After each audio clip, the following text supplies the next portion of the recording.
கட்சிக்காரன்ட்ட பணம் வாங்குறத பத்தி கல்யாண சுந்தரம் யோக்கியம் வர சொம்பெடுத்து உள்ள வைக்கிற மாதிரி யோக்கிய வேஷம் போடுறது.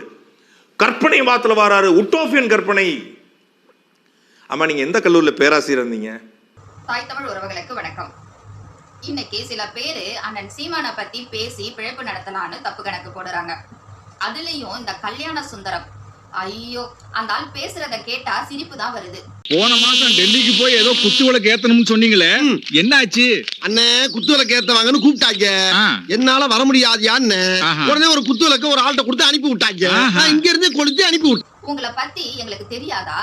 இல்ல உங்க லட்சணம் என்ன, நீங்க எப்படிப்பட்டவரு இந்த உலகத்துக்கே நல்லா தெரியும். ஆரம்பத்துல அண்ணன் பக்கத்துல நின்னுட்டு தமிழினம் கொள்கைன்னு மேடைக்கு மேடை பேசுனீங்களே, அதெல்லாம் வெறும் வேஷன்னு இப்ப நல்லா புரியுது. அண்ணன் உங்களை நம்பி பொறுப்பு கொடுத்தாரு, மேடை கொடுத்தாரு, ஒரு அடையாளத்தை உருவாக்கி கொடுத்தாரு. ஆனா நீங்க செஞ்சது என்ன? உள்ளுக்குள்ளே இருந்துகிட்டு நான் தான் பெரிய ஆளுன்னு ஒரு மாயையில தெரிஞ்சீங்க.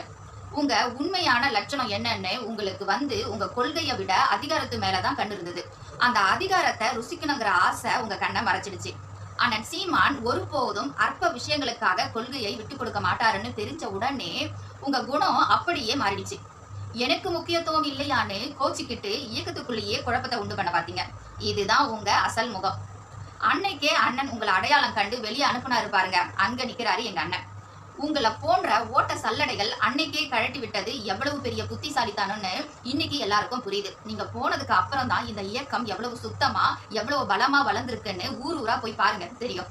நான் இல்லைன்னா கட்சி நடக்காதுன்னு நினைச்சீங்களோ, இப்ப நீங்க எங்க இருக்கிறீங்க, கட்சி எங்க இருக்கு, உங்க லட்சணம் எப்படி இருக்கு தெரியுமா? அண்ணன் சீமான் எந்த திராவிட கட்சிகளை ஒழிக்கணும்னு போராடுறாரோ அதே அதிமுக வாசல்ல போய் இப்ப தவம் கிடக்குறீங்க. ஆனா ஊர்லயே யாரும் யோக்கியவான் கிடையாது, நாங்க தான் யோக்கியவான், அது யோக்கியமான கட்சி அதிமுக அப்படின்னு கம்பு சுத்துறாப்புல நம்ம கல்யாணம். அதுவும் பச்சை போய் தூத்துக்குடி துப்பாக்கி சூட்டுல சம்மந்தமே இல்லை எங்களுக்கு. நடந்துச்சான், துப்பாக்கி சூட்டு நடந்துச்சான், நடந்த உடனே நடந்துச்சான், இதை பொறுத்து கொள்ள முடியாது அப்படின்னு எடப்பாடி பழனிசாமி ஆணையம் போட்டாராம். வெக்கமா இல்ல? தமிழ் தேசியம்னு பேசிட்டு இருந்த நீங்க இப்ப திராவிட கட்சி கூட்டத்துல போய் உக்காந்துட்டு இருக்கிறது தான் உங்க கொள்கையா? இதுக்கு பேரு தான் பிழைப்புவாதம். ஒரு மனுஷன் தோற்கலாம், ஆனா தன்மானத்தை இழக்க கூடாதுல்ல. ஆனா நீங்க இன்னைக்கு தன்மானத்தை அடகு வச்சுட்டு நிக்கிறீங்க. யாரு உங்களுக்கு காசு கொடுத்து அண்ணனை பேச சொல்றதுன்னு எங்களுக்கு நல்லா தெரியும். யாருக்காக இப்ப கூலி வேலை பாக்குறீங்க? காசுக்காக தரம் தாழ்ந்து பேசுற உங்களை போன்ற எட்டப்பர்களை மக்கள் ஒருபோதும் மதிக்கவும் மாட்டாங்க, மன்னிக்கவும் மாட்டாங்க. அண்ணன் சீமான் இந்த மண்ணுக்காகவும் மக்களுக்காகவும் தன் வாழ்க்கையே தியாகம் செஞ்சவர். அப்படிப்பட்ட ஒரு தியாகியை வெறும் பணத்துக்காக விமர்சனம் பண்றீங்களே, உங்களுக்கு தூக்கம் வருதா? எங்க தம்பிங்க யாரும் காசுக்காக வந்தவங்க இல்ல. அவங்க எங்க அண்ணன் மேல இருக்கிற உண்மையான பாசத்துக்காக நிக்கிறவங்க. உங்களோட இந்த தப்பான பேச்செல்லாம் எங்க தம்பிகளோட மனசை ஒருபோதும் மாத்த முடியாது. நீங்க எவ்வளவுக்கு எவ்வளவு அவதூறு பேசுறீங்களோ அந்த அளவுக்கு உங்க தரம் தான் குறைஞ்சுக்கிட்டே போகும். இப்படியே பேசி பேசி உங்க நிம்மதியை தொலைச்சிட்டு தெரிய போறீங்க. உங்களை மாதிரி ஆளுங்க போனது ஒரு விதத்துல நல்லது. அப்பதான் இந்த இயக்கம் இன்னும் தெளிவா இருக்கும்.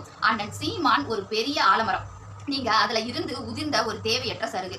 உங்களை விட சிறந்த அறிவாளிகள், கொள்கை பிடிப்புள்ள தம்பிகள் லட்சக்கணக்கில் இன்னைக்கு அண்ணன் பின்னாடி இருக்கிறாங்க. உங்களால ஒரு சிறு துரும்ப கூட அசைக்க முடியாதுங்கிறது தான் உண்மை. பணத்துக்காக சொந்த மக்களையே காட்டி கொடுக்கறவங்கள இந்த வரலாறு ஒருபோதும் அடிக்காது.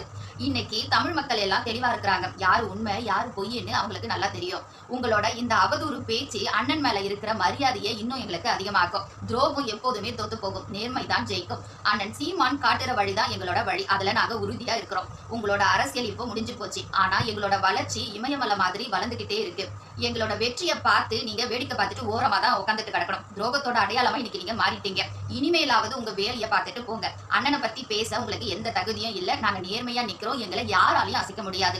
எத்தனை பேர் வந்தாலும் எல்லா தடைகளையும் உடைச்சிட்டு நாங்க முன்னாடி போயிட்டே இருப்போம். நாம் தமிழர் தம்பிக சலிச்சவங்க கிடையாது, சாதிக்க பிறந்தவங்க. அண்ணன் சீமான் வாழ்க, தமிழ் தேசியம் வெல்க. பணத்துக்காக கொள்கையை விற்கிறவங்க முகத்திரிய கிழிச்சது ரொம்ப நல்லது. நீங்க எங்க வேணா போய் ஒட்டிக்கங்க. ஆனா எங்க அண்ணனை பத்தி பேச உங்களுக்கு எந்த அருகதையும் கிடையாது. இது லட்சிய போராட்டம். இதுல உங்களை மாதிரி ஆளுங்களுக்கு இடம் இல்ல. நாங்க அண்ணன் கூடவே நிற்போம், வெற்றியை தொடுவோம். வெல்லட்டும் தமிழர், நாம் தமிழர். நன்றி, வணக்கம்.